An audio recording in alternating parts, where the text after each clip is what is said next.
আজি কনকলতা বৰুৱা ৰাজ্যিক বিশ্ববিদ্যালয়ৰ আধাৰশিলা স্থাপন হ'ল। প্ৰযুক্তিৰ ওপৰত এই বিশ্ববিদ্যালয়খন স্থাপন হ'ব। 8 বিঘা মাটি আৰু দুটা পৰ্যায়ত 500 কোটি টকাতকৈ 1000 কোটি টকা। 10,000 ছাত্ৰ ছাত্ৰীয়ে ইয়াক পঢ়িব পাৰিব। 3 বছৰৰ ভিতৰত আমি প্ৰথম পৰ্যায় সমাপ্ত কৰিম। পৰৱৰ্তী সময়ত গহপুৰত ৰেল আৰু মটৰ গাড়ীৰে সংযোগী ব্ৰহ্মপুত্ৰৰ টানেল নিৰ্মাণৰো প্ৰস্তাৱ ভাৰত চৰকাৰৰ ওচৰত সক্ৰিয়ভাৱে বিবেচিত হৈ আছে।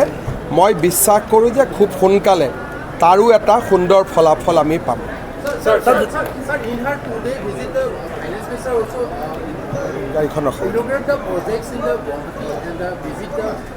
What you want to ask?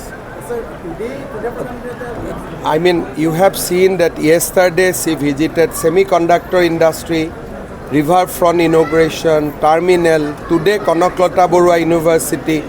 All these are for faster development of Assam. Assam never seen such a rapid progress. So this is the golden era for the state of Assam.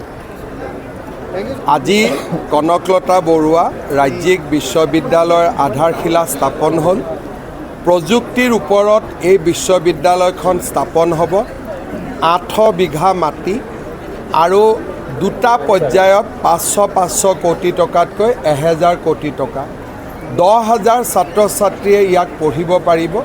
3 বছৰৰ ভিতৰত আমি প্ৰথম পৰ্যায় সমাপ্ত কৰিম।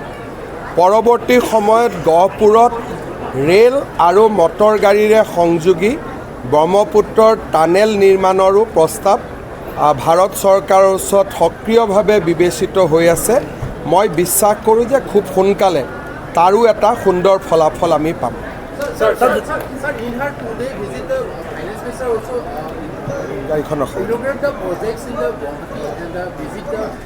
What you want to ask?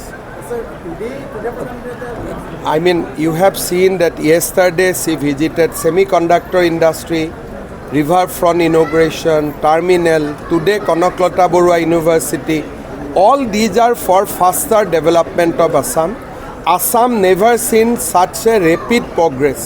So this is the golden era for the state of Assam.